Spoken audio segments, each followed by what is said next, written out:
परम मंगलमय परापर अखिलेश्वर अखंड ब्रह्मांड नायक भक्तवांछा कल्पतरु कृपा सिंधु दीनबंधु दीनानाथ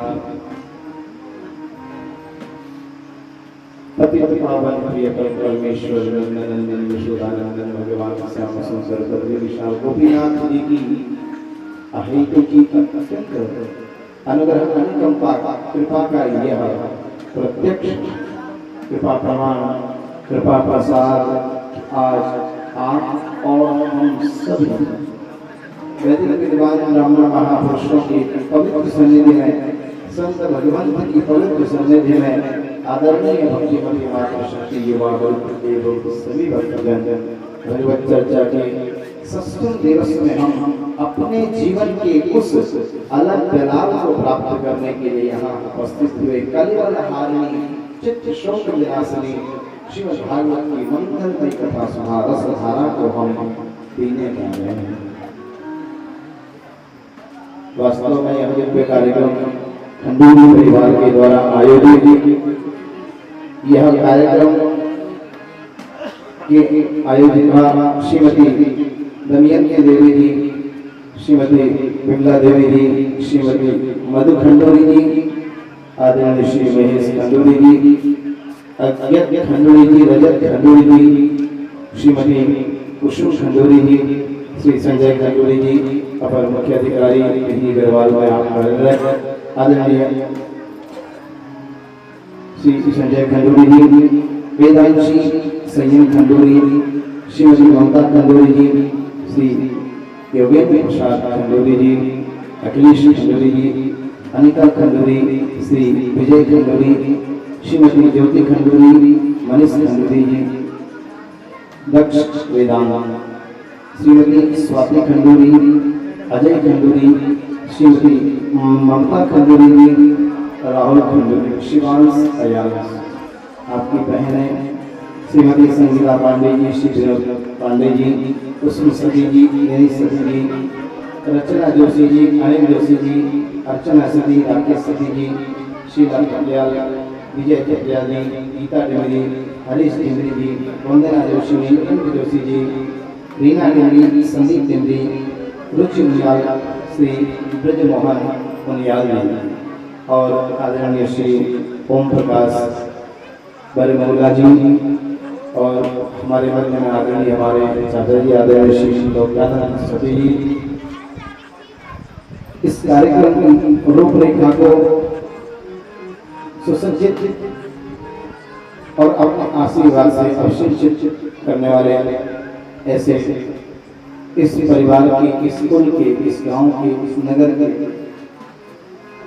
वयोवृद्ध विद्वान आदरणीय श्री आचार्य श्री देवी प्रसाद डोभाल जी, आपकी छत्र छाया में हम सब होकर के मंगलमयी भागवत की कथा को श्रवण कर पा रहे हैं, सुन पा रहे हैं। आदरणीय आचार्य श्री राकेश जोशी जी, आचार्य श्री हरि सेमवाल जी, अजय बनमोला जी, आचार्य अजय बनमोला जी, आचार्य ब्रह्मानंद नौडियाल जी, आचार्य शिवा भट्ट जी, आचार्य नीरज भट्ट जी, इन सब श्रेष्ठ जनों के मध्य में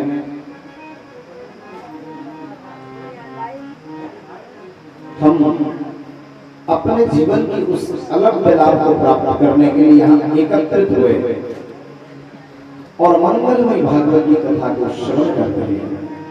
यद्यपि आप श्रवण कर रहे थे कि भगवान ने गिरिराज जी को अपनी उंगली पे धारण किया तो गोवर्धन हुआ। गिरिराज जी को उंगली पे धारण किया, सबसे पहले लीला घटी चीर हरण लीला और उसके बाद महाराज भगवान ने गोवर्धन लीला संपन्न की। सज्जनों, अब भगवान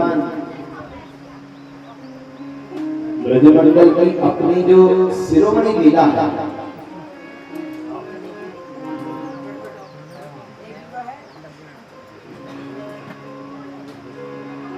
रास लीला को संपन्न कर रहे हैं। रास लीला का मतलब क्या है? हम रास लीला को कितना सा समझ पाते हैं। रास का मतलब है मिलना घुलना।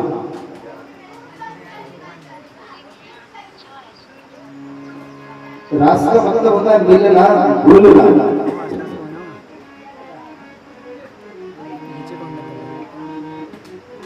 अपने सामने खड़े परमात्मा में घुल जाना, मिल जाना।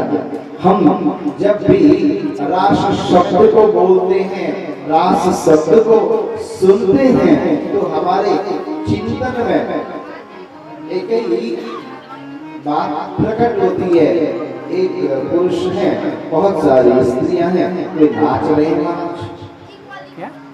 नृत्य चल रहा है। रास कोई नृत्य नहीं लिया, रस समूह रास। अरे आपके कानों को कहीं करती है, आपकी आंखों को कहीं करती है, आपकी नासिका को कहीं करती है, आपकी रसना को कहीं और करती है। सबके स्वरूप भिन्न है, सबकी विषय वस्तु भिन्न है, पर रस समूह रास। रस कौन सी स्थिति है जहाँ अनुपम, जहाँ अनंत अनुपम अखंड अपूर्वत्व संभावी रस सिद्धि एकत्रित हो जाए, अर्थात समस्त इंद्रियां एक साथ जहां इकट्ठी हो जाए सम्मोहित रूप से, तभी कहीं जाकर रास की व्युत्पत्ति महाराज समझ में आ सकती है।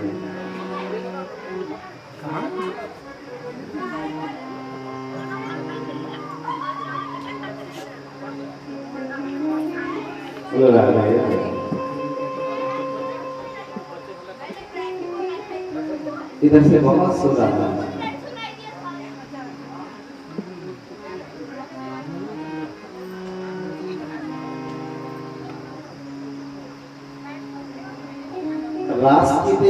रास विषय कहते हैं जहां महाराज जीव और शिव का मिलन हो, जीव और शिव का मिलन हो। एक है शेष और एक है अशेष।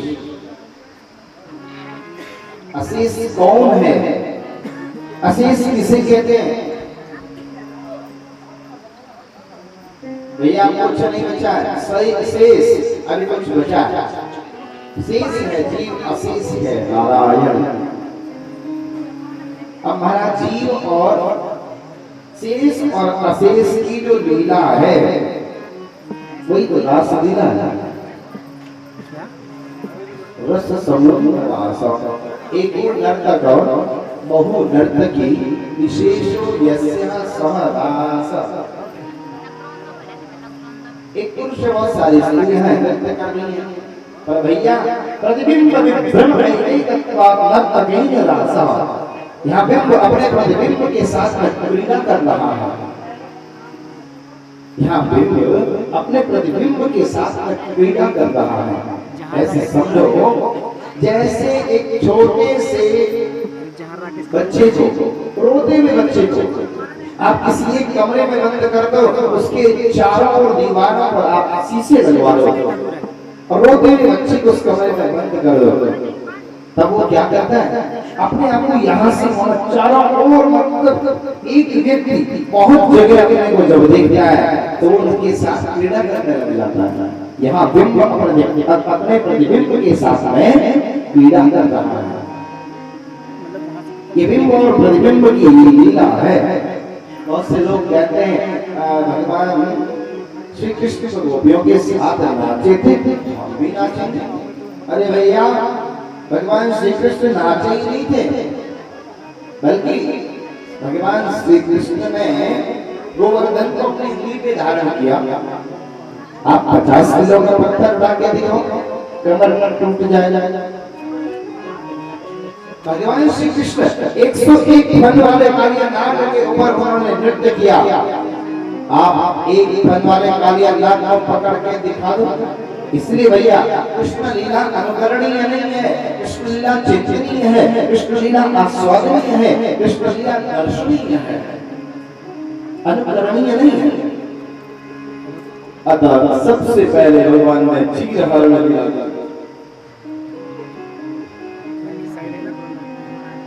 तीर का मतलब वासना, वासना के पर्दे को भगवान ने चुराया, ज्ञान भरकर वापस प्रदान कर दिया।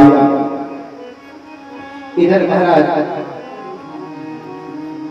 रस समूह रासा, जहां ब्रह्म सूत्र वेदांत अनुपम पकड़ने अपर अपूर्वत्व संभावी संसिद्धांतों को जहां व्यास जी ने महाराज निचोड़ रूप में गढ़े हो, जब वो हमारे कहीं समझ में आए तब हम रास की व्युत्पत्ति करने में सक्षम हो या सुनने में सक्षम हो।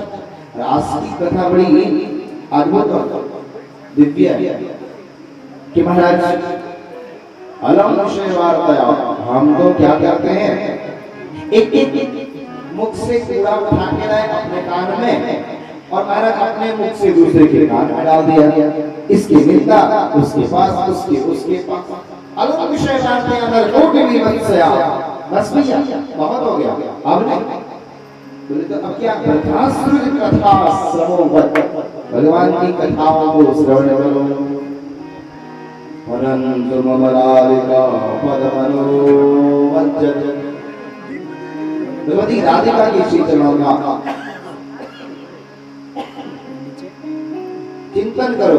आप दूसरों को देना ही चाहते हो, कुछ मधुर दो ना, तो वो मधुर क्या है, हरे राम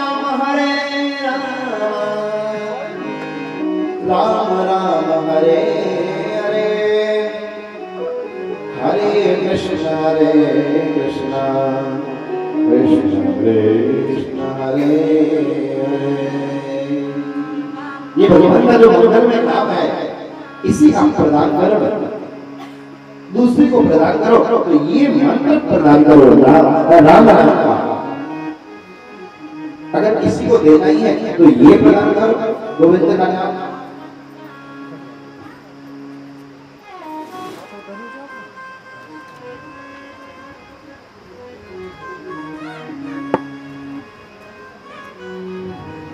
अब सबसे पहले यहाँ बात आई श्री सुखवाच, अरे कौन सुखदेव दे रहे, बोले अब जिन्हें श्रीमती राधा रानी की कृपा प्राप्त हो गई वे सुखदेव जी अब कह रहे हैं। अभी तक तो सुखदेव जी कह रहे थे, अब महाराज जिनके ऊपर आगे श्री लग गया, श्री का मतलब श्री श्रोत आसक्त जन दुखम इति श्री, अर्थात राधा रानी की कृपा के जो पात्र है वे सुखदेव कह रहे हैं कि भगवान पिता रात्रि सरदो फुल्ल मल्लिका वीक्षरतम मनश्चक्रे योगमाया पाश्रिता।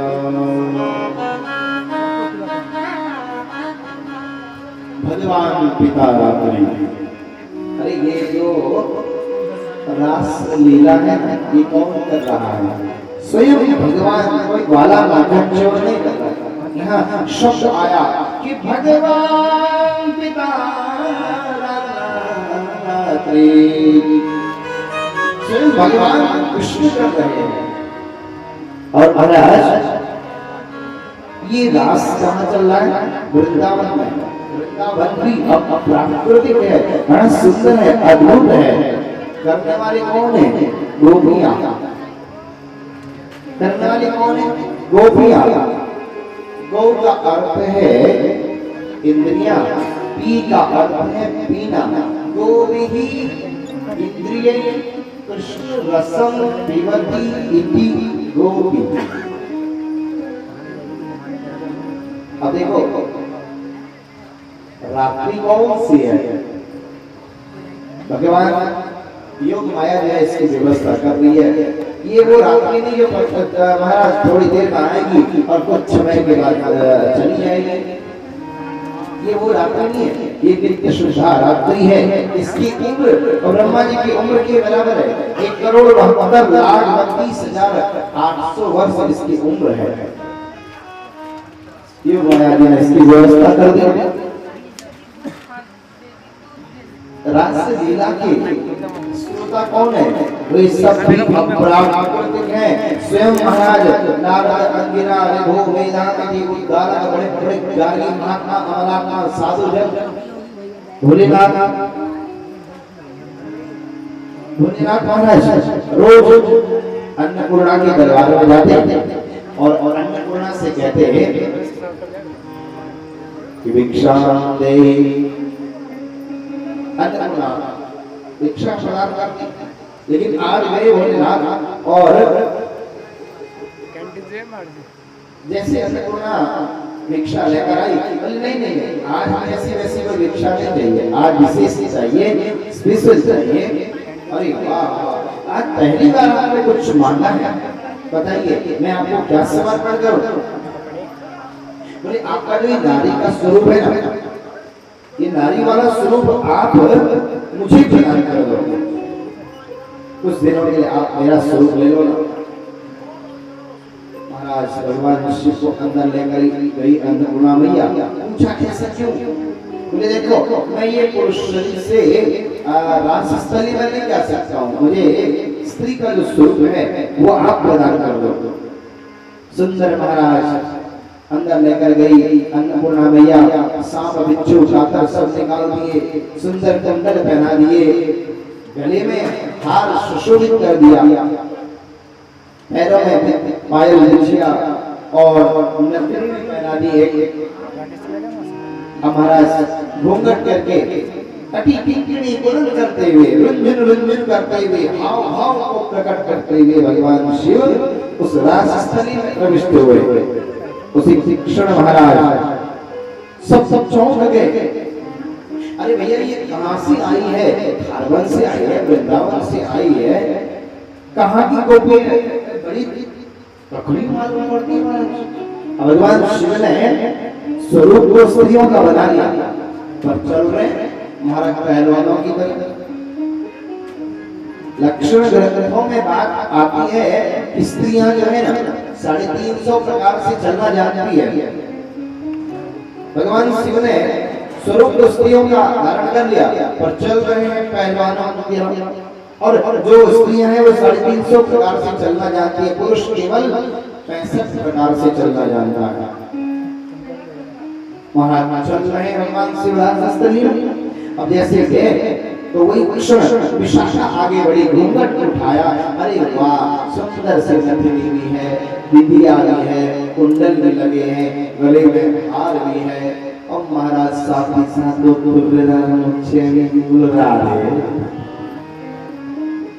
अरे ये खारवन से नहीं आई है, न ये खारवन से आई, न वृंदावन से आई है, ये तो कैलाश से पधारे गोपी नहीं बल्कि गोपेश्वर महादेव हैं। बोले गोपीनाथ महादेव की। भगवान शिव रास में वहां पहुंचे हैं, तो हम भी भगवान शिव के साथ में रासस्थली में अपने मन को लेकर के चलते हैं। कैलाश से भगवान चले और रासस्थली में प्रविष्ट हुए। आइए हम भी दो क्षण के लिए भगवान शिव के पीछे पीछे रासस्थली में प्रविष्ट होते हैं। मीठी ताली के साथ हाथों को उठाते हुए कैलाश धाम शिव जी, कैलाश धाम शिव जी, कैलाश धाम, कैलाश धाम शिव जी, कैलाश धाम, कैलाश धाम शिव जी, कैलाश धाम। तेरा करे तेरा करे तुझके बोला शिव जी शिव जी शिव जी कोटे करो बनाना, शिव जी कोटे करो बनाना।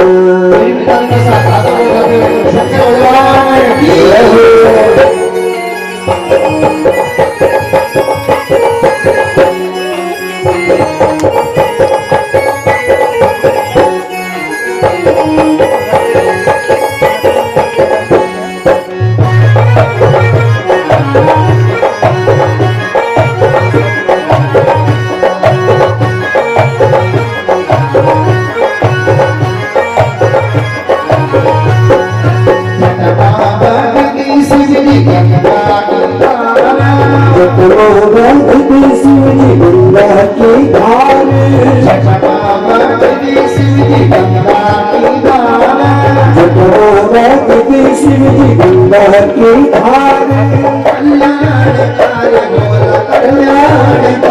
भोला, कल्याणकारी भोला, भोला भोला शिव जी करतियां मेरा पार, शिव जी करतियां मेरा पार, शिव जी करतियां मेरा पार, शिव जी करतियां मेरा पार।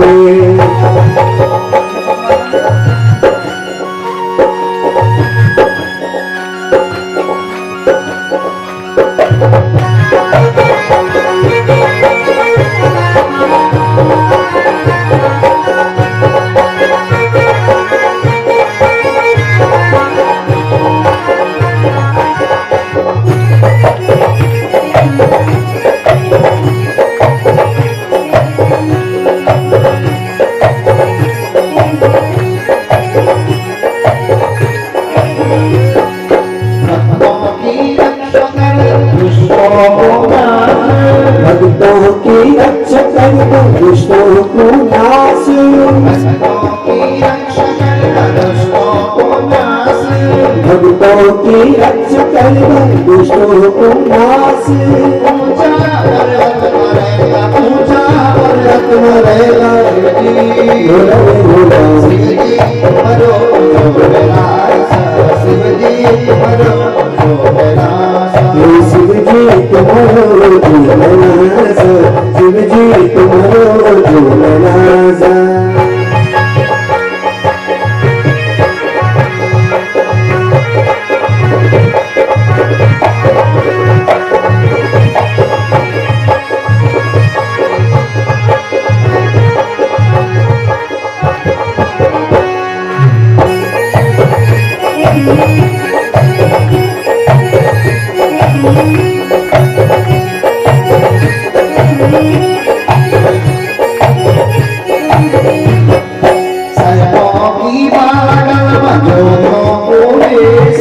सर्पों की माला गलम जोगों को भेस, सर्पों की माला गलम जोगों को भेस, सर्पों की माला गलम जोगों को भेस।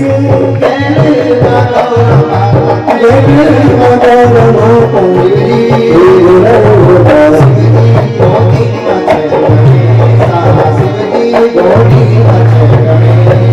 शिव जी गोविंद जय गणेश, शिव जी गोविंद जय गणेश। कैलाश धाम शिव जी कैलाश धाम, कैलाश धाम शिव जी कैलाश धाम। तेरा तारे मुझे, तेरा तारे मुझे शिव जी भोला भोला शिव जी एक अधूरा, शिव जी एक अधूरा, शिव जी के भोला नाम, शिव जी के भोला नाम, शिव जी के भोला नाम, शिव जी के भोला नाम, शिव जी के भोला नाम, शिव जी के भोला नाम, शिव जी के भोला नाम, शिव जी के भोला नाम, शिव जी के भोला नाम, शिव जी के भोला नाम।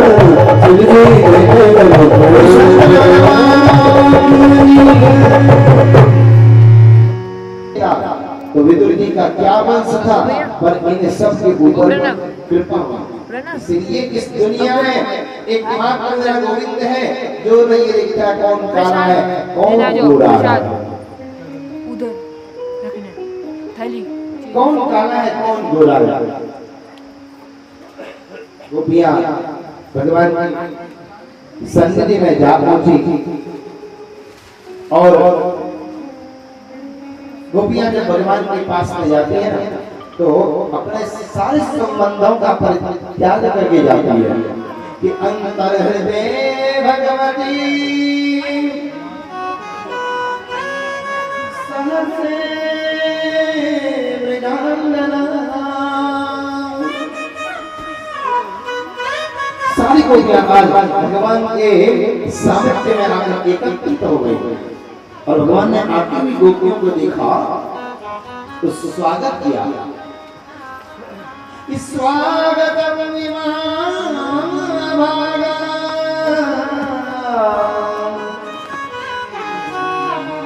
प्रियं किं करवाणि वा ब्रजस्यामयं कश्चित् दूतागमनकारणम्।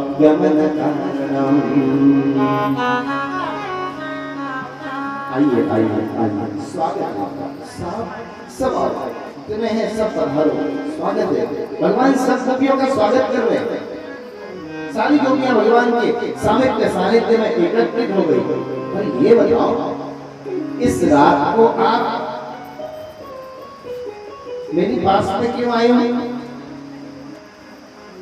भैया, रात को गुरुतागमन कारण आपके आने का क्या कारण है?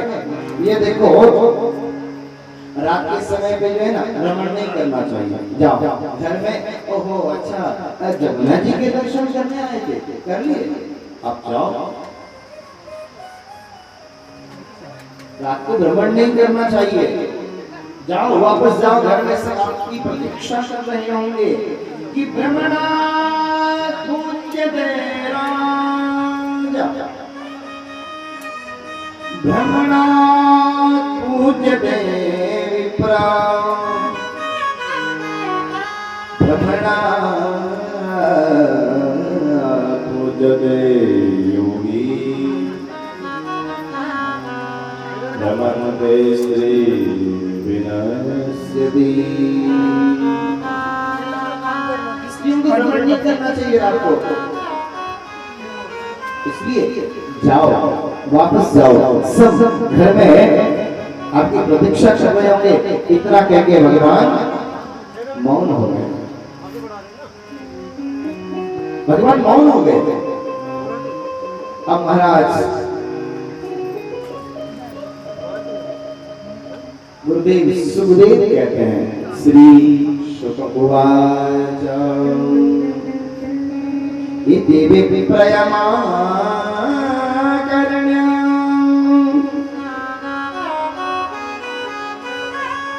गोप्यो गोविन्दभाषितं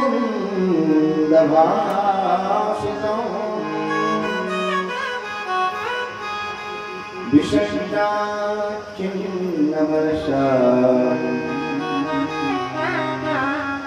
चिंता आयुर्दुरत्या।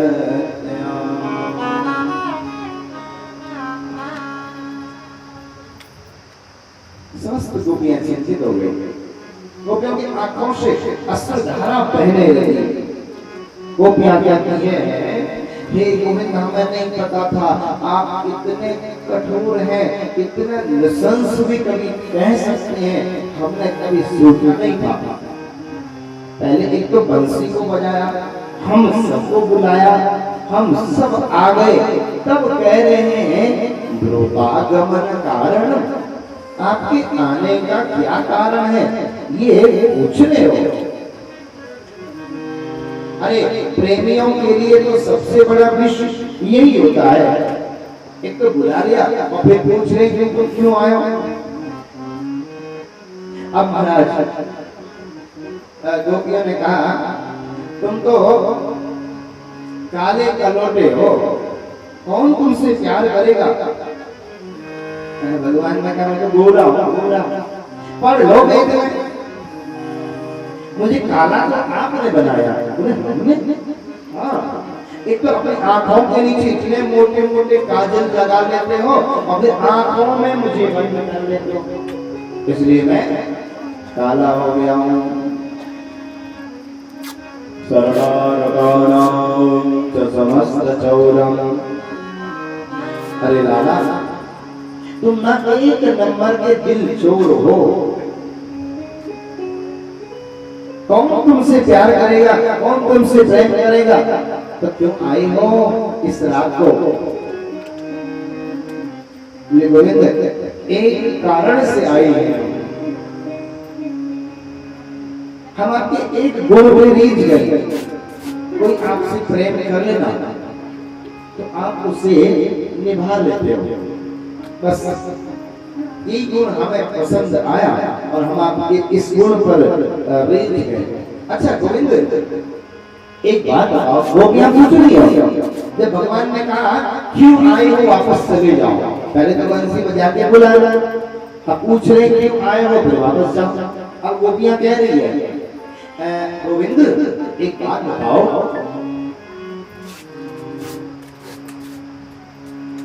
एक पति और एक पत्नी है, और पत्नी स्वदेश में रहती है, पति कार्य के लिए विदेश में रहते हैं, और पत्नी जो है ना बिना पतिदेव को नहलाए, उनकी सेवा किए बिना, उनको भोजन कराए बिना भोजन नहीं करती। अब पति को विदेश में। अब एक बात बताओ, मेरे पास में जो है ना उनकी एक फोटो है, चित्रवत फोटो। अब मैं क्या करती हूँ कि रोज उनकी फोटो के सामने भोग लगाती हूँ, उन्हें भोजन कराती हूँ, और फिर मैं भोजन करती हूँ, क्योंकि वो एक विदेश में है ना। एक दिन क्या हुआ, मैं उनको भोजन करा रही थी, फोटो के सामने भोग की थाली रख के, भोजन की थाली रख के, सोई दरवाजा खटखटाया बाहर से किसी ने। मैंने पूछा कौन है? बोली द्वार खोलो, हम आपके पतिदेव हैं। गोविंद हम धर्म संकट में फंसने में क्या करूं? मैं तो पतिदेव को भोजन करा रही थी, अब जब बाहर से कह रहे आपके पतिदेव आए तो मैं क्या करूं? आप बताओ मैं किसे भोजन कराऊं? गोविंद ने कहा अरे जब असली पति आ ही गए तो फिर ये चित्रवत जो फोटो आपके सामने रखी है उसको भोजन कराने का क्या अभिप्राय है? कोई मतलब नहीं है, द्वार खोलो और पतिदेव को भोजन कराओ। तो असली पति आ गए। बोले हाँ गोविंद, अब आपने हमारे प्रश्न का उत्तर दिया। हे गोविंद, अरे दुनिया में हमने जितने भी ये संबंध बनाए हैं, ये संबंध शरीर के हैं, आत्मा के नहीं। आत्मा के पति तो आप हैं। हे गोविंद, आज तक हमने आपकी प्रतीक्षा में ये चित्रवत दुनिया के जो संबंध हैं, ये चित्रवत संबंध आपकी प्रतीक्षा में रखे हुए थे, और जब आप हमें मिल गए तब अगर हम उन चित्रवत संबंधों को फिर से याद करेंगे तो क्या ये हमारी मूर्खता नहीं हो जाएगी? भगवान ने कहा नहीं नहीं नहीं, हम तो आपकी परीक्षा ले रहे थे। और महाराज रास स्थली में भगवान गोपियों को लेकर के गए।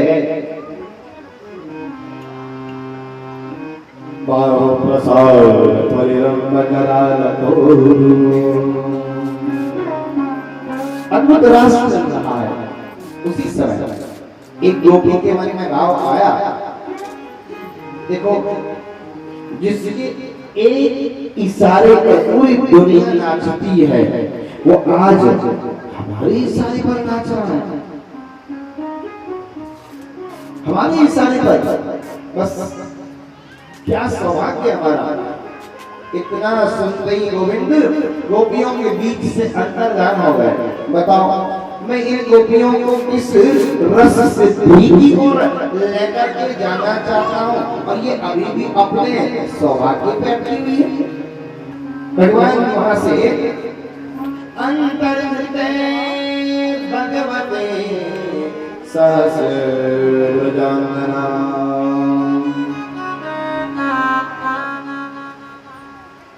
भगवान अंतर्ध्यान हो गए।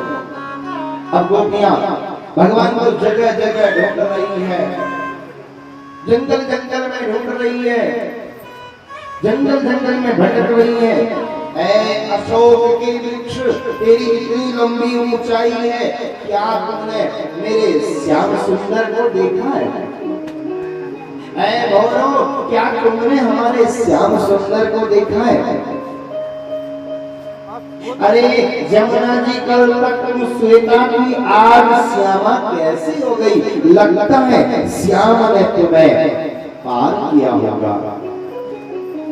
अरे तुलसी, कल तक तुम हरिता थी, आज तुम श्यामा कैसी हो गई? लगता है श्याम ने तुम्हें स्पर्श करके और पार किया होगा। हे खग, हे मृग, मधुकर श्रेणी, तू देखी सीता मृग नयन। सज्जनों, यही स्थिति रामावतार में भगवान श्री राम की थी और कृष्णावतार में गोपियों की ये स्थिति है। गोपियां भटक रही है, बहुत विरह हुआ। अंत में समस्त गोपियां एकत्रित होकर के और राधा रानी के आश्रय में और उन्होंने एक गीत का गान किया, जिसे कहते हैं गोपी गीत।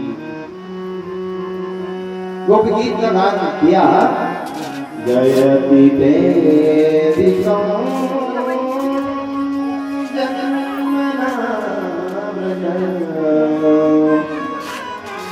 सरस्वती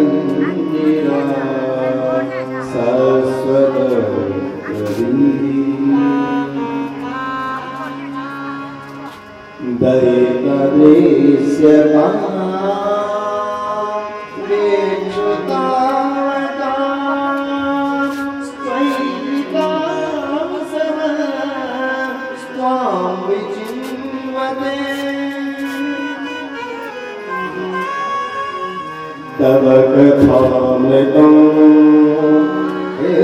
जीवनम् कविवीरितं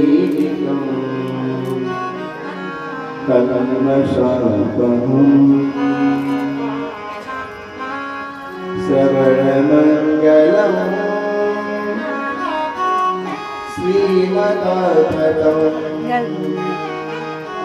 भूरिगुणन्ति ते भूरिगा जना।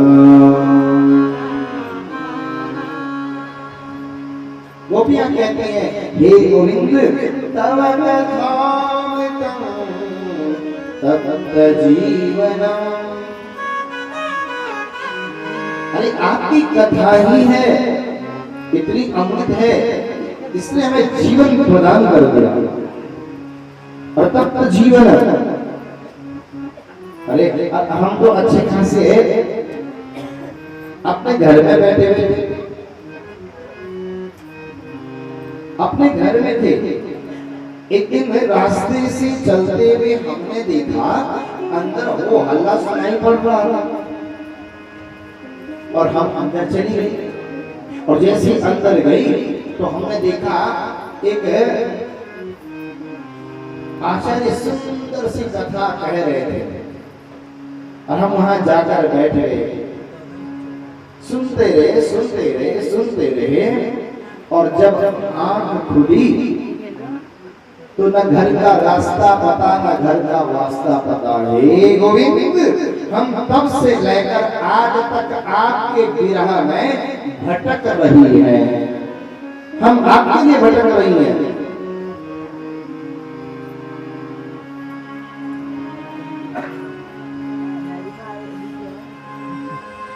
हे गोविंद,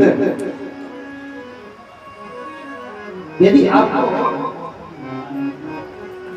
इतनी विरह की आग देनी थी तो जंगल की आग से मैं क्यों बचाया? अरे तृणावर्त से हमको क्यों बचाया? मर जाने देते, उतना दर्द नहीं होता जितना आज आपके लिए तड़पने में हमें दर्द हो रहा है। हे गोविंद, आखिरी श्लोक में उन्होंने कहा बस गोविंद अब नहीं। ऐसा लगता है आप हमसे बचने के लिए भाग गए हैं, कहीं छिप गए हैं। कोई बात नहीं, हे गोविंद अभी बहुत रात्रि हो गई है, आप अभी नहीं आना, आप नहीं आना। आप एक काम करो, इसी पेड़ के नीचे आप बैठ जाओ, क्योंकि आप यदि आ गए और आते हुए हे गोविंद यदि आपके सुकोमल चरणों में कोई कंकड़ चुभ जाए तो हमारी ये पीड़ा तो सहनीय है गोविंद, आपकी वो पीड़ा असहनीय हो जाएगी। हे गोविंद आप तो कहीं बैठ जाओ। इतना सुनते ही महाराज वहां पीतांबर मोड़े हुए मनमथ रूप से गोविंद प्रकट हो गए। बोले बालमुकुंद भगवान की।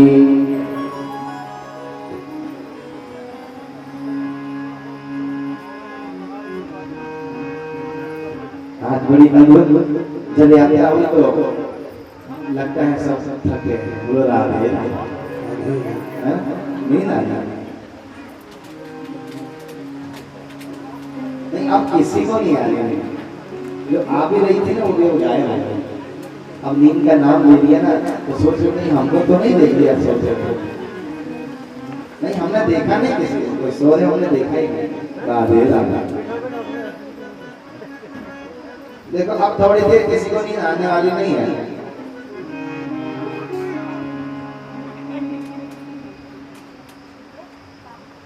कि महाराज बड़ी सुंदर अद्भुत शोभा अजय यात्रा निकली आज और संगम पर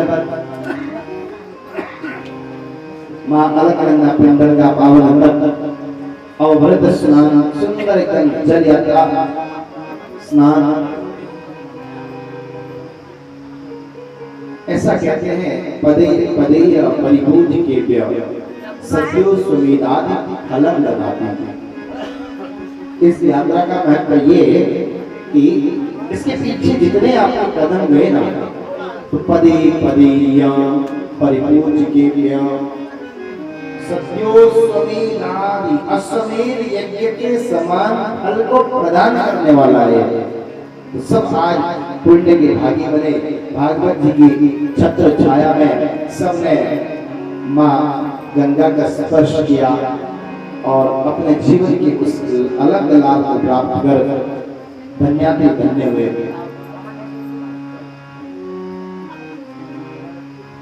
यद्यपि गोपियों ने भगवान को आने से मना किया, रात्रि है, इस रात्रि में यदि आपके सुकोमल चरणों में कोई कंकड़ चुभ जाए, ए गोविंद हमारी जो ये पीड़ा है ना हम ये सहन कर लेंगे, पर आपके सुकोमल चरणों पर यदि कोई कंकड़ चुभ जाए ना वो पीड़ा असहनीय हो जाएगी। इसलिए आप अभी मत आओ। बस ये सुन रही महाराज तत्क्षण पीताम्बर पूरे वे मनमथ रूप से वहाँ गोविंद प्रकट हो गए। बोले बालक भगवान की जय। भगवान प्रकट हो गए। भगवान ने कहा ऐ गोपियों पूरी दुनिया मेरे बस में है, पर जो कोई गोपी गीत का गान करेगा, देखो गोपी गीत से पहले रास है और गोपी गीत के बाद महारास हो जाता है। भगवान ने कहा गोपियों मैं आपके गोपी गीत के गान से बहुत प्रसन्न हूँ। पूरी दुनिया तो मेरे बस में रहती है, जो कोई गोपी गीत का पाठ करेगा मैं उसके बस में हो जाऊंगा। बोलो राधे।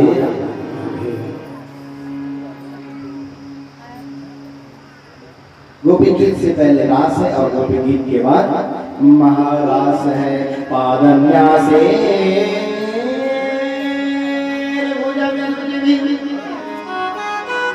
संस्कृते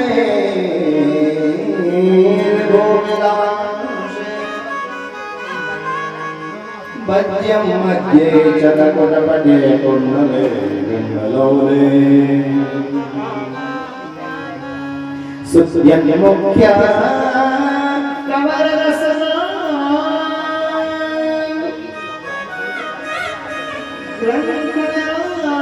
कृष्णवन्दो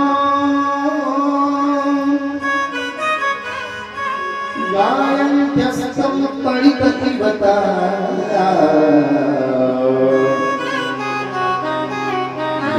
जगवे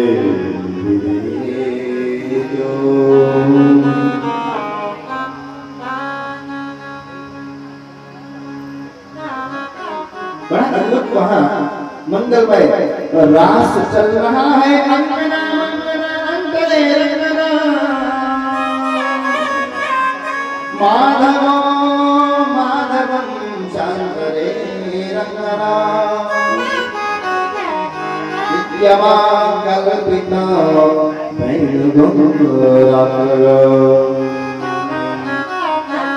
रात गो वेणुना देवकी नंदना। सज्जनों अद्भुत मंगलमय रास की लीला संपन्न हम सब मिलकर के यहाँ महाराज को बारंबार प्रणाम निवेदन करते हैं। अब सज्जनों, आगे चल करके मथुरा से जो है ना बहुत सारे क्रूर आए भगवान को लेने के लिए। ओ महाराज दूतना, सकटासुर, अरष्टासुर, ब्रह्मासुर, तृणावर्त, अघासुर, वृत्रासुर। महाराज पीछे इनके सबके पीछे लिखा हुआ है, लगा हुआ है सुर, है ना? सबके पीछे सुर लगा हुआ है, सब बेसुर, कोई सुर में नहीं है, सब बेसुर है।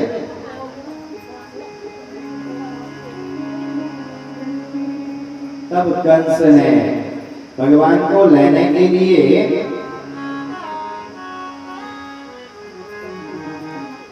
अक्रूर जी को भेजा।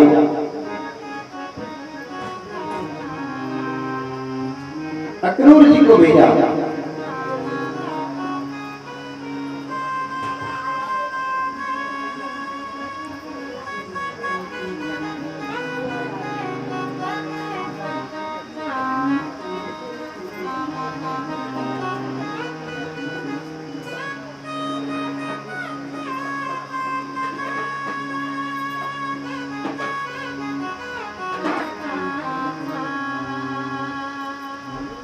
बोले भगवान की जय, कृष्ण दयाल जय।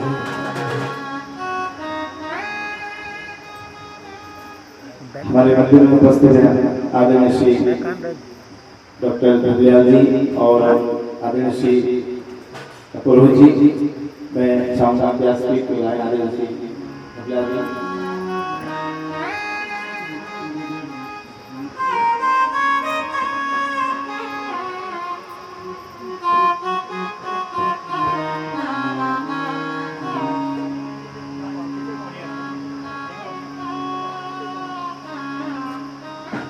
बोले भगवान की जय, कृष्ण दयाल की जय।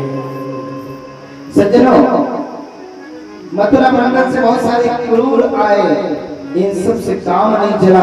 अब की बार कंस ने भेजा है भगवान को लेने के लिए अक्रूर जी को। अक्रूर जी आए और भगवान से मिलन हुआ। सारी समस्या आज अक्रूर जी ने गोविंद के सामने रखी। हे गोविंद, जरासंध, दंडवक्र, विदुरथ, पौंड्र, साल्व, इन सब आदिताइयों से ये आर्यावर्त संतप्त है और अब आपकी जो प्रतिज्ञा है, आपकी जो कृपा है, वो अब संपूर्ण ब्रह्मांड को उसकी आवश्यकता है। हे गोविंद, अब आप परित्राण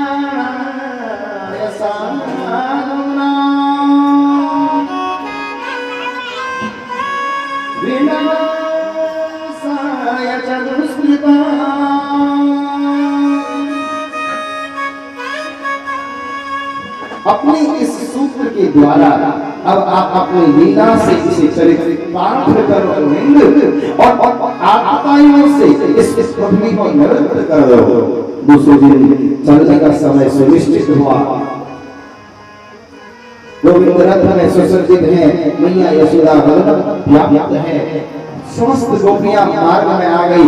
हे गोविंद, यदि आपको जाना है हमारे ऊपर से रथ लेकर के जाओ। आज मानो नम्र आंखों से भगवान ने गोपियों को संबोधित किया। ऐ गोपियों, इस दुनिया में तीन चीजें बड़ी दुर्लभ है, बड़ी परिश्रम से मिलती है। सबसे पहली चीज है धन, दूसरी चीज है मन, तीसरी चीज है जन। ये तीन चीजें जो है ना बड़ी दुर्लभता से मिलती है। ऐ गोपियों, और ये तीनों ही चीज आपको प्राप्त है। कृष्ण जैसा धन इस दुनिया में और कोई नहीं हो सकता है। ऐ गोपियों, और तुम्हारा जैसा मन किसी का नहीं हो सकता है। हमारे धन नहीं है हमारे पास, देखो तीन चीजें बहुत परिश्रम से मिलती हैं गोपियां, धन, मन और जन। हमारे पास धन नहीं है, अच्छा भैया धन है भी तो अच्छा मन नहीं है लोक मंगल में खर्च करने का। कोई बात नहीं, हमारे पास अच्छा मन भी है और धन भी है, पर अच्छा जन नहीं है। किसको देंगे, किसको देंगे? अच्छा जन नहीं है जो इस धन को ले ले। ये तीनों ही बात आपको प्राप्त हो गई है। मुझ कृष्ण रूपी जैसे धन ये तुम्हारे पास में है, और तुम्हारा जैसा मन किसी और का नहीं हो सकता है। गोपियों, अच्छे मन से मुझ जैसे धन को, कृष्ण रूपी धन को, अक्रूर जैसे जन को दान में प्रदान कर दो। तत्क्षण गोपियां आपस में सिमट गई और बीच में से भगवान को चलने का मार्ग प्रदान कर दिया। भगवान आगे बढ़े। अक्रूर जी के मन में भाव आया कि देखो यहाँ जो है कन्हैया का इतना सम्मान, और यदि कोई बात हो गई तो ये सब ब्रजवासी मुझे कलंक देंगे। वो अक्रूर आया था लेकर के गया,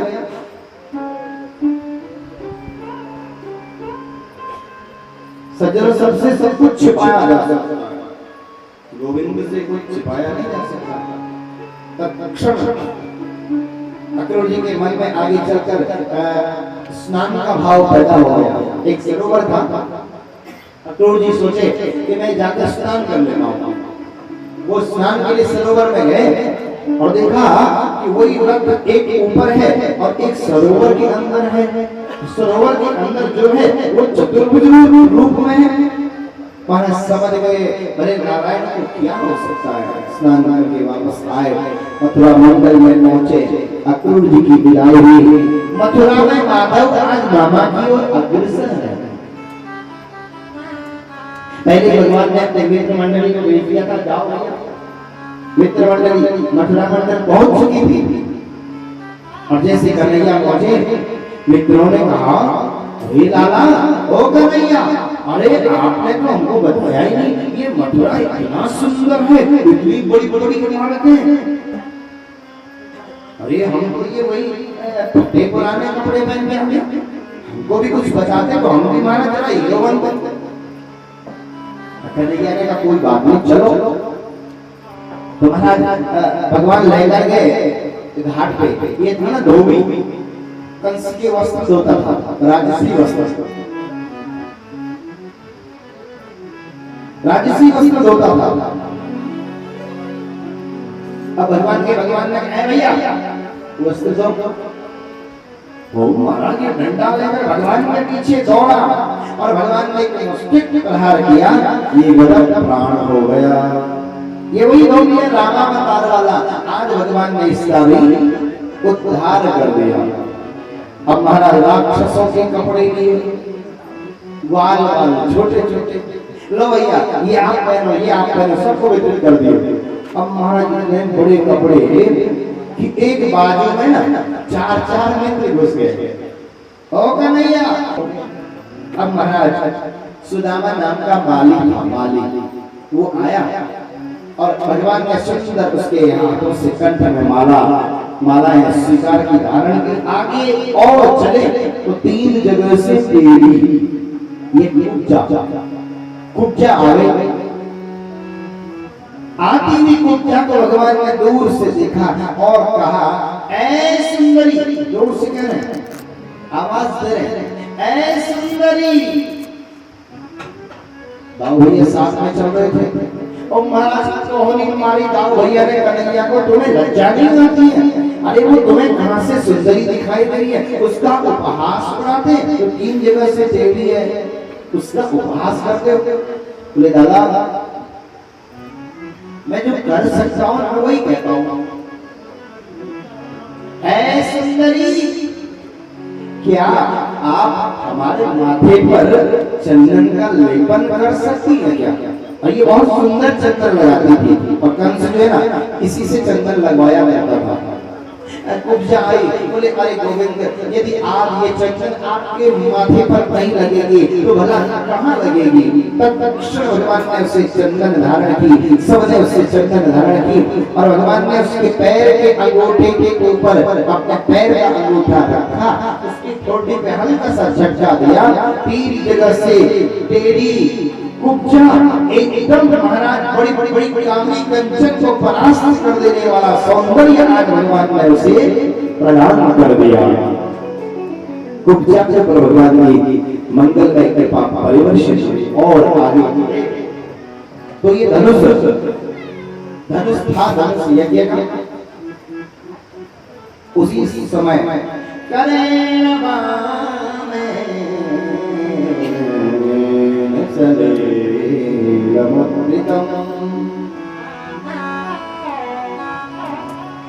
सत्यं जगद्वा निमिषेण पश्यताम् नृणां विगृह्य प्रभवन्त्यमद्यतो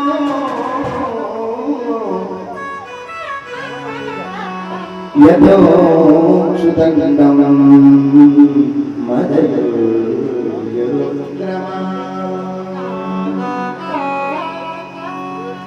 तो भगवान ने कलक झपकते को धनुष तोड़ दिया, धनुष टूट गया और उसकी आवाज कंस के कान में गई, चौंक गया।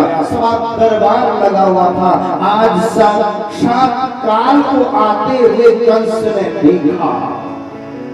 भगवान और दाऊ भैया का युद्ध चल रहा है, मल युद्ध चाणूर और मुष्टि के साथ में। न बालो न किशोरत्वं बलश्च बलिनामरा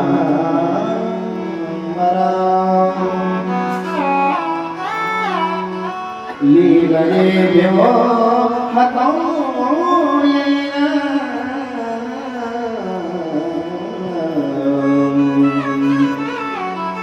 सहस्र विपसंकरे।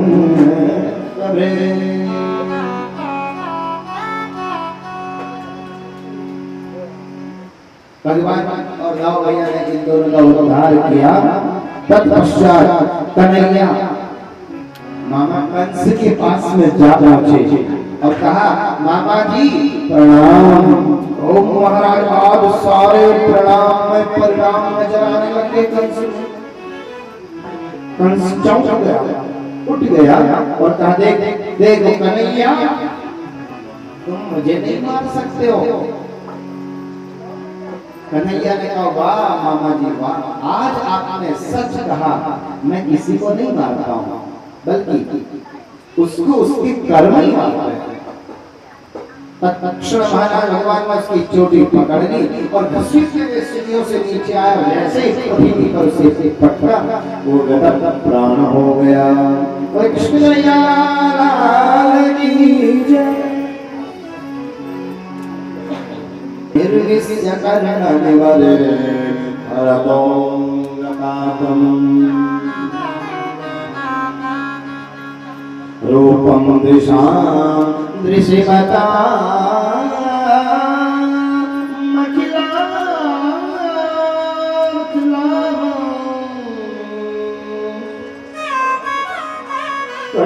अच्युता विशति चित्रमत ब्रह्मं किम्।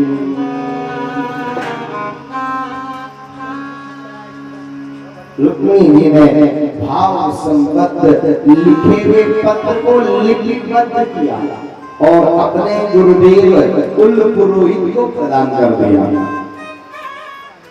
गुरुदेव ने कहा, यहाँ से द्वारिका का मार्ग रथ से 15 दिन का है और रथ से मैं जा नहीं सकता हूँ, क्योंकि स्वयं द्वार पर जो है ना शिशुपाल चेकिंग कर रहा है, और यदि उसे पत्र का भेद पता चल गया तो मुझे लगता है गोपनीय मार्ग से चलना होगा, गुप्त द्वार से चलना होगा, गुप्त मार्ग से चलना होगा। तो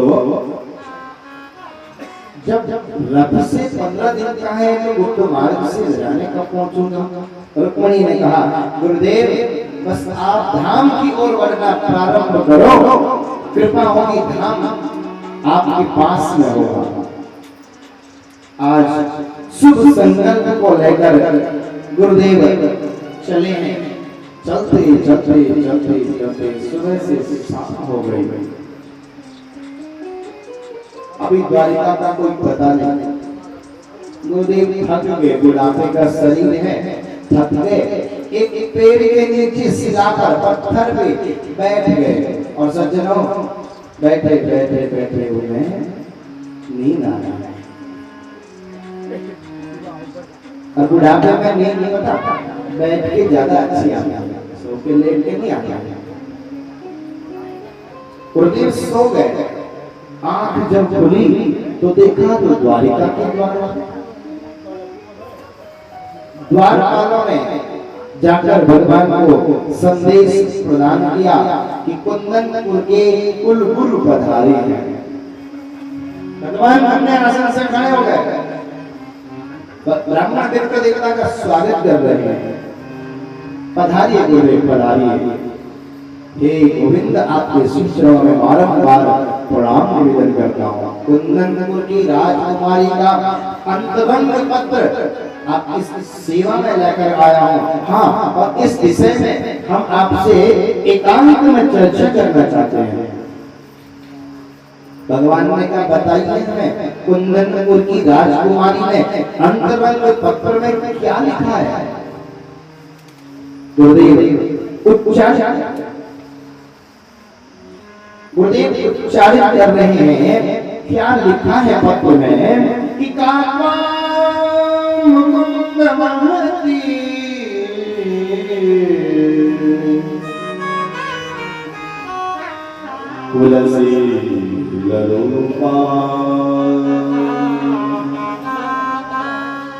विद्यावयो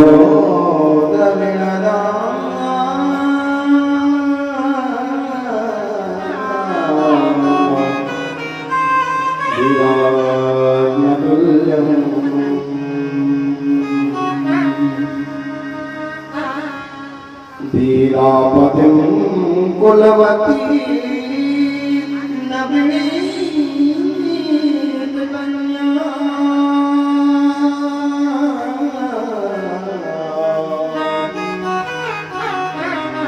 कर्म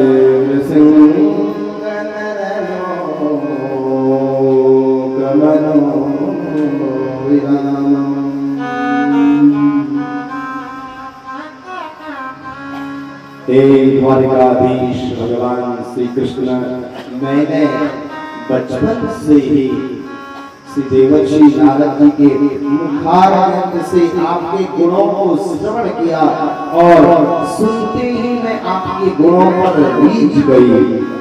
मेरा उद्देश्य है केवल आपके श्री चरणों में लुंठित हो जाना, आपके चरणों की दासी बन जाना। परंतु मेरे दुष्ट भाई ने बलपूर्वक बिना मुझे पूछे हुए और मेरी सगाई जो है शिशुपाल से कर दी। हे गोविंद, अरे आप और हमारे बीच में केवल यज्ञ कुंड ही नहीं है, उसमें अग्नि ही प्रज्वलित नहीं है, प्रेमात्मिक धड़क नहीं है, हमने उसमें न जाने कितनी परिक्रमा दे दी होगी। हे गोविंद, मैं आपको आज खुला प्रस्ताव देती हूँ कि आप मेरा हरण करने के लिए आए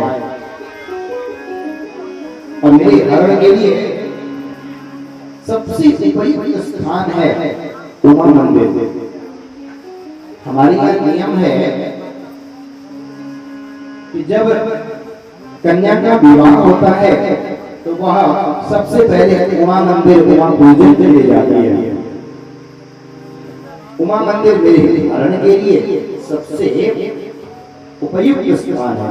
यदि आप मेरा हरण करने वहां नहीं आए तो मैं अपने प्राणों का परित्याग कर दूंगी। अपलख नेत्रों से आपको निहारती हुई आपके श्री चरणों की दासी रुक्मिणी।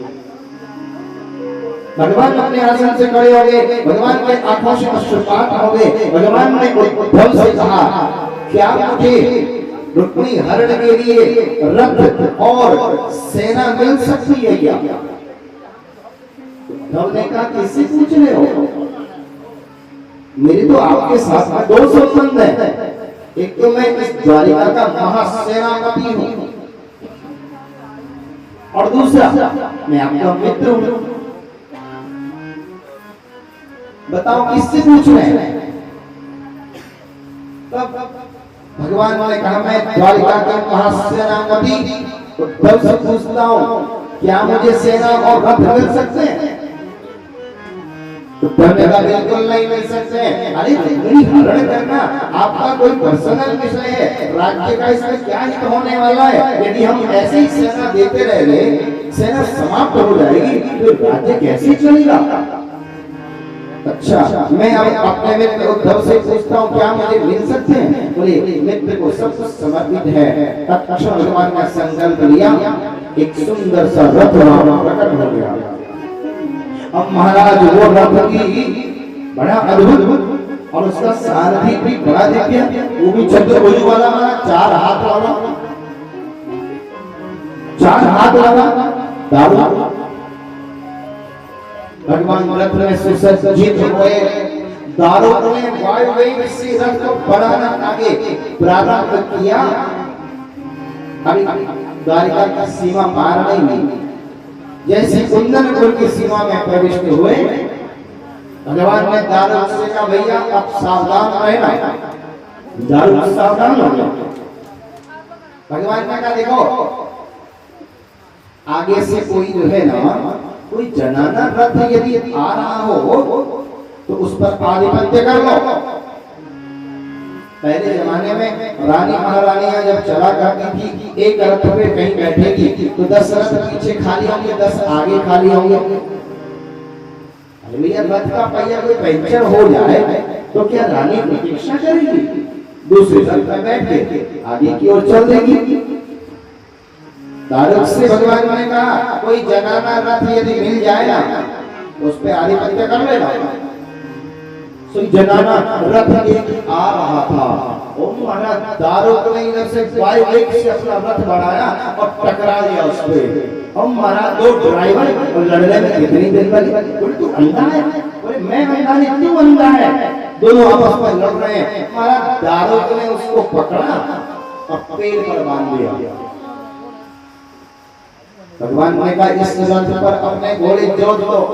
अपने घोड़े पर जोत दिए गए, उसमें पर्दे होते हैं, चारों ओर से पर्दे।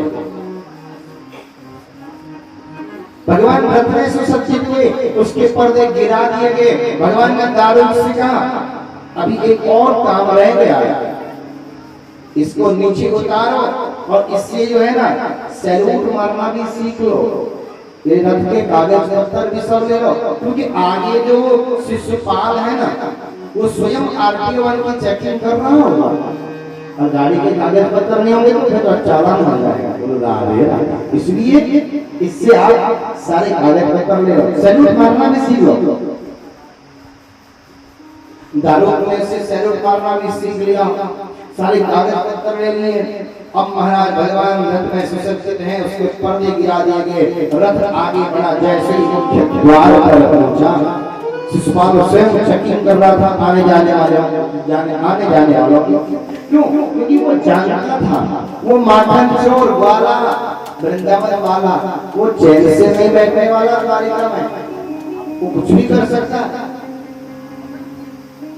जैसे दारुक ने रथ को द्वार पर पहुंचाया, एकदम से उतरा और सैल्यूट मार दिया। ये सैल्यूट तो मेरे राज्य का मालूम पड़ता है और रथ भी मेरे राज्य का है, पर भैया आज से पहले आपको देखा नहीं, कौन है रथ में? बोले, महाराज मैं जो हूँ ना, आपकी बहन जी को लेकर के आया हूँ। माता जी ने बहुत समझा बुझा करके बहन को भेजा है। शिशुपाल की एक बहन थी, वो कृष्णान और रागिनी थी, भगवान कृष्ण की भक्त थी, और शिशुपाल कृष्ण भगवान का परम भक्त। और जब इन दोनों बहनों में, शिशुपाल की बहन और शिशुपाल में जब बचपन में लड़ाई होती है तो वो महाराज उसका नाक नोच लेते जोर से, और वो रोज कहती शिशुपाल से, देखना मैं तेरी शादी में कभी नहीं आऊंगी, तो खाली हाथ लौटेगा, तुझे कुछ नहीं मिलने वाला। दारू पुत्रा उसने सैल्यूट मारा, ये सैल्यूट मेरे राज्य का है, ध्वज भी मेरे राज्य का है, पर भैया तुम्हें आज से पहले कभी देखा नहीं, कौन है रथ में? बोले महाराज बहन जी को लेकर आया हूँ, माता ने सजा बजा कर बेटा है। अरे वाह भैया वाह वाह, मेरे विवाह में और सबसे बड़ा काम यदि किसी ने किया है तो आपने किया, मेरी बहन को मेरे विवाह में लेकर आए। एक काम करो भैया, जाओ मेरी बहन का रथ जो है रुक्मिणी के रथ के पीछे से लगा दो। और मंद मंद अंदर से भगवान मुस्कुरा रहे, वाह भैया दुष्ट खुद ही लक्ष्य तक भेज रहा है, ढूंढना भी नहीं पड़ेगा। चलो जैसे अगर आगे बढ़ने लगा तो महाराज शिशुपाल के बड़ा भारी पॉलिटिशियन ऐसे कैसे मान ले, रथ में बहन जी पर्दा उठाया, मुख अंदर डाला, भगवान को पीतांबर ओढ़े हुए थे, पीतांबर के अंदर से हाथ निकाला और उसकी नाक नोच ली। ये आदत भगवान को पता थी बहन जी की, और नाक नोच ली। अरे जाओ जाओ भैया जाओ, बहन का रथ लेकर जाओ, मैं समझ गया। और जब रथ गुजरा तो देखा मेरा नाक ही उखाड़ लिया था। बहन तो इतनी तगड़ी हुई आजकल, आज से पहले कभी ऐसा सोचा नहीं जो आज पूरा गाना उखाड़ लिया था। भगवान का रथ रुक्मिणी के रथ के पीछे से लगा दिया गया।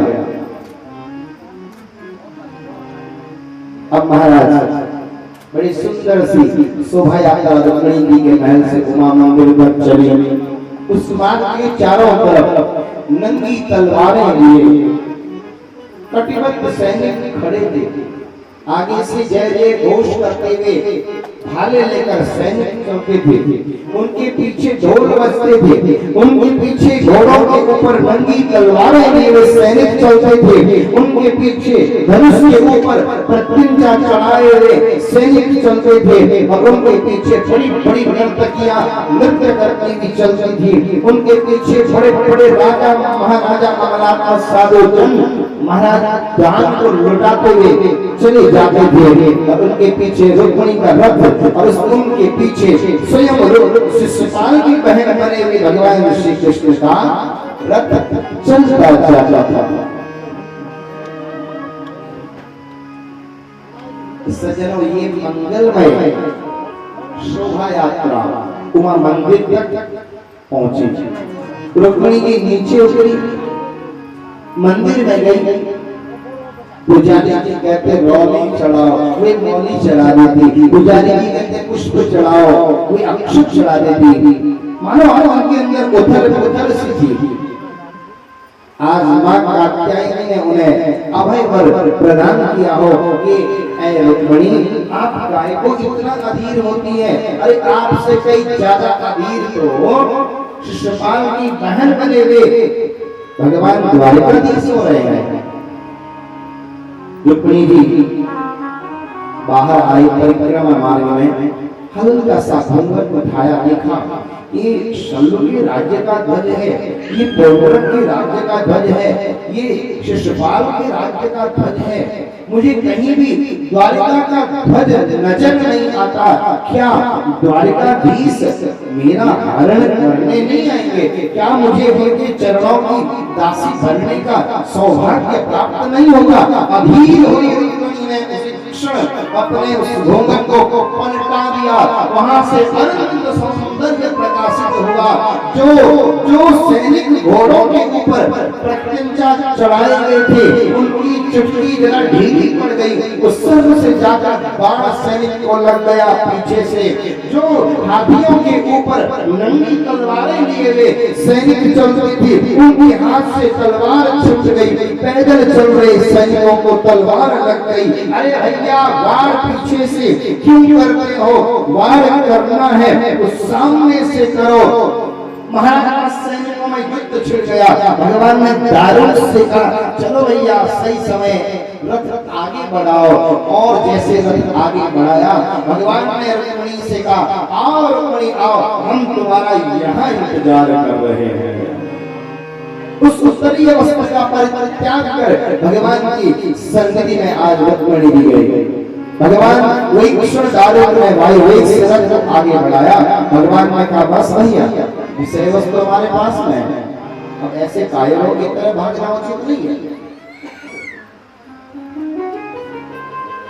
तो भगवान ने पांचजन्य शंखनाद किया।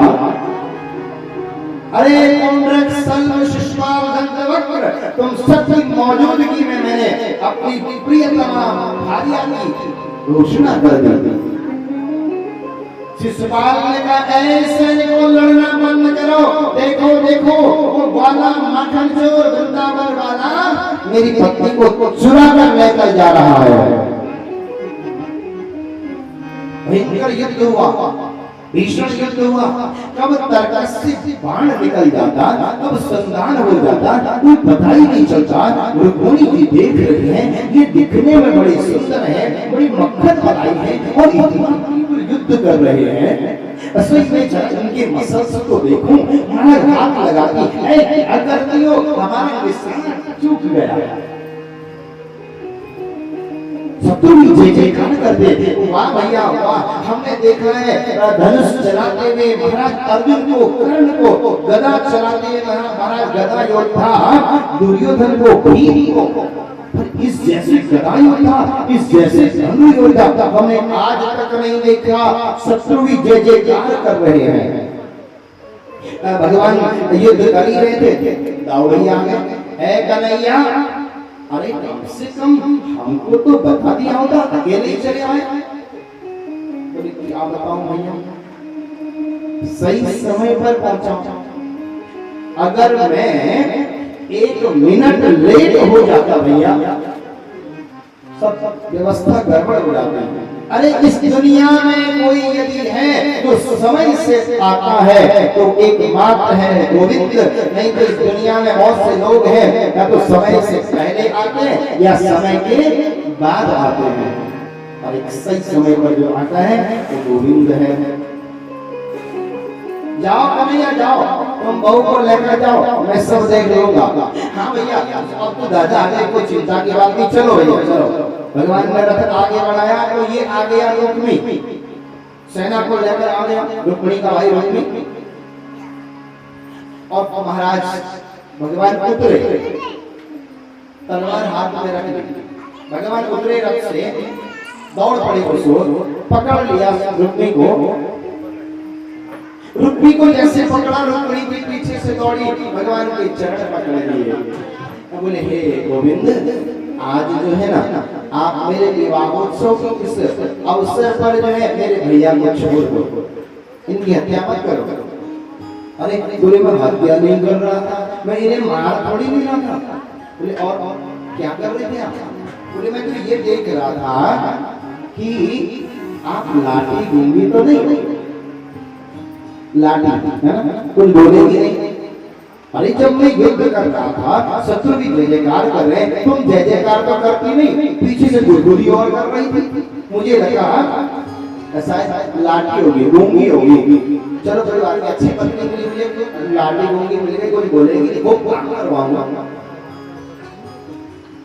खूब काम करवाऊंगा। मैं तो तुम्हें चेक कर रहा था। पहले गुरुदेव से पत्र लिखवाया, आओ गुरुदेव आओ। गुरुदेव ने पत्र दिया कि मेरा हरण कर लो। और जब युद्ध कर रहा था तब गुरु भी कर रहे, जय जयकार कर रहे। भगवान के द्वारिका पधारे, द्वारिका का मुख्य द्वार आया। भगवान ने रुक्मिणी से कहा उतरो। रुक्मिणी जी चुपचाप नीचे उतर गए। बोले देखो ये भवन है, गेस्ट हाउस है और दास दासियां सब है, कोई चिंता की बात नहीं, जाओ यहाँ रहना है आपको। इतना कह के भगवान ने रथ बढ़ाया, आगे चल पड़े। अब बहू वहां बैठ कर रो रही है, रोते रोते रोते इतने में पीछे से दादा भी आ गया। आओ भैया। अरे बहू क्या बात है, काहे को रो रही हो? बोले ये कह गए कि मुझे गेस्ट हाउस में रहना है। क्या गेस्ट हाउस में रहने के लिए मुझे लाया? बहू इसको समझ लो, ये चलता भी टेढ़ा है, बोलता भी टेढ़ा है। बहू हमारे यहाँ नियम है, जब तक बहू विवाह नहीं हो जाता ना तब तक बहू देवी पार नहीं करती है, द्वार पार नहीं करती है। रुक्मिणी जी पसंद न हुई, वाह भैया वाह।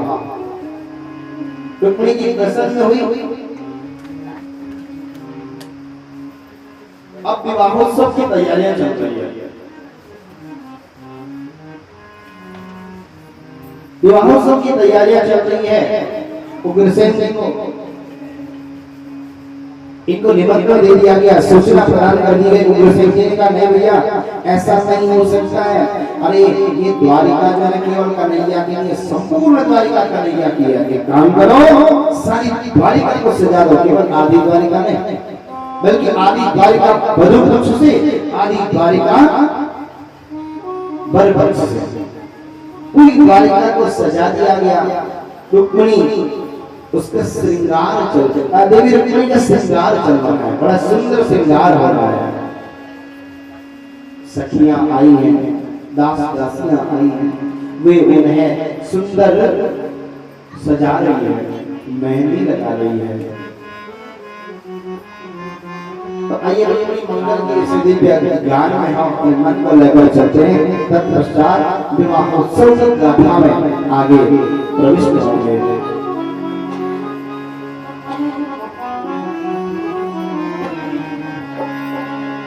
आओ मेरी सखियों मुझे मेहंदी लगा दो, आओ मेरी सखियों मुझे मेहंदी लगा दो, मेहंदी लगा दो मुझे सुंदर सजा दो, मुझे शाम सुंदर की दुल्हन बना दो, मुझे शाम सुंदर की दुल्हन बना दो, मुझे शाम सुंदर की दुल्हन बना दो, मुझे शाम सुंदर की दुल्हन बना दो।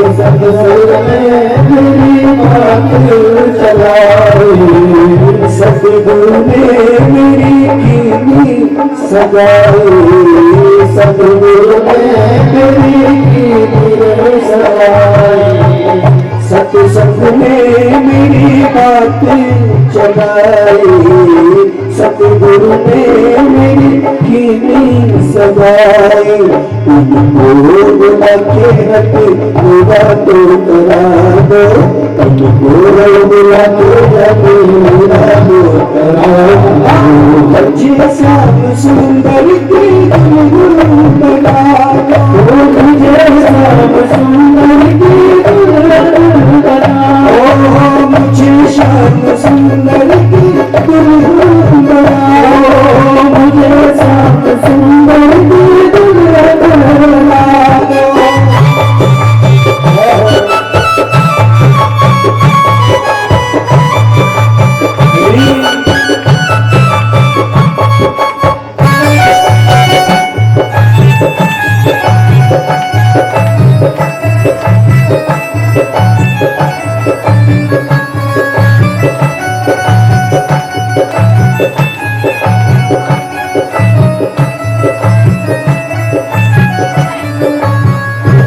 ऐसी पहन चूड़ी तो कबहू न टूटे, ऐसा बहू तू नाच कबहू न टूटे, सबरो दुल्हा तो कबहू न टूटे।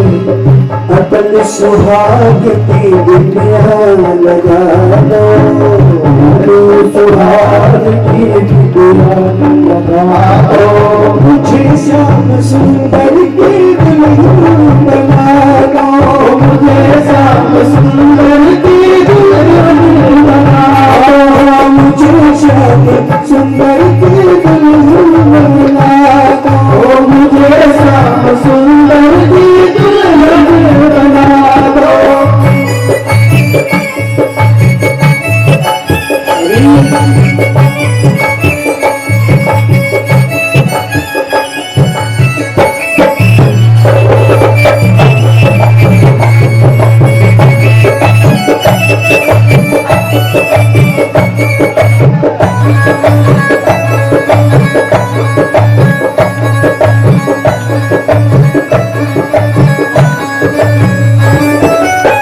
भक्ति का सुरमा में आँखों में लगाओगे, भक्ति का सुरमा में आँखों में लगाओगे, भक्ति का सुरमा में आँखों में लगाओगे, भक्ति का सुरमा में आँखों में लगाओगे। दुनिया से नाता तोड़ी उनकी हो जाओगी, दुनिया से नाता तोड़ी उनकी हो जाओगी। सदगुरु को बुला के मेरे दिल को बढ़ा दो, सदगुरु को बुला के मेरे दिल को बढ़ा दो, मुझे श्याम सुंदर की दुल्हन बना दो, मुझे श्याम सुंदर की दुल्हन बना दो, मुझे श्याम सुंदर की दुल्हन बना दो, मुझे गगन समन कांति काली राधिका चमक रही भ्रमर सी अलग कस्तूरी तिलक चंद्र सी झलक ललित छवि श्यामा पारी हरे कृष्ण मुरारी आरती हरे कृष्ण मुरारी आरती श्यामा पारी हरे कृष्ण मुरारी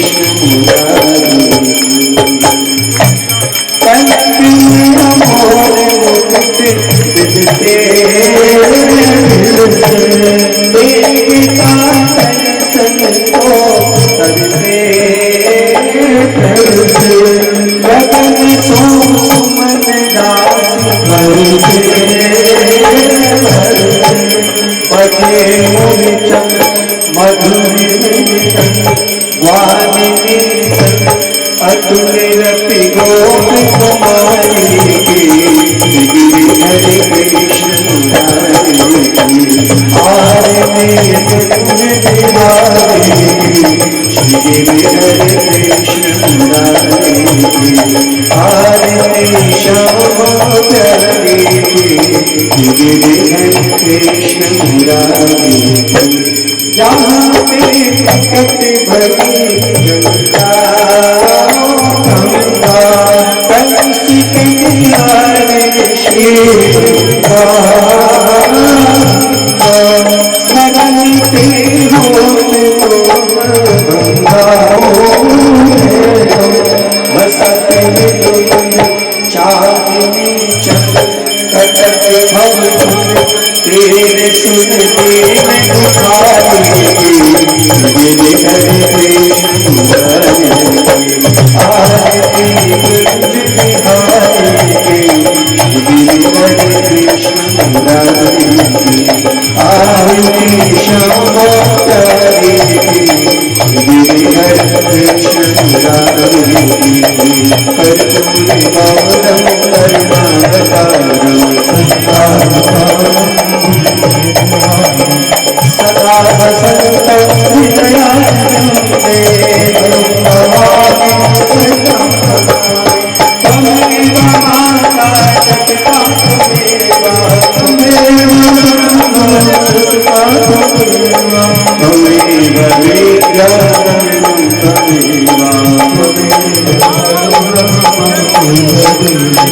अच्युतं केशवं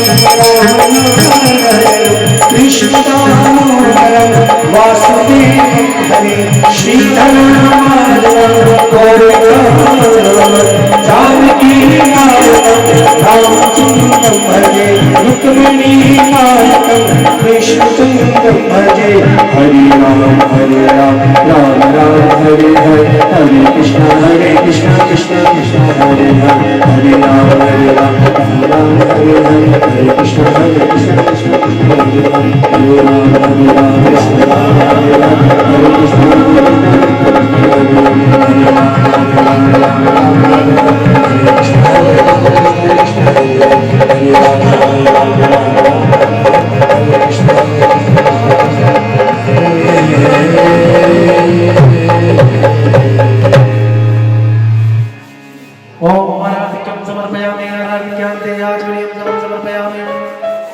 पात्रमध्ये सर्वं प्राणदुःखे सर्वं पापं विपोटो सर्वं कष्टं विपोटो जनेन शीघ्रीकरणं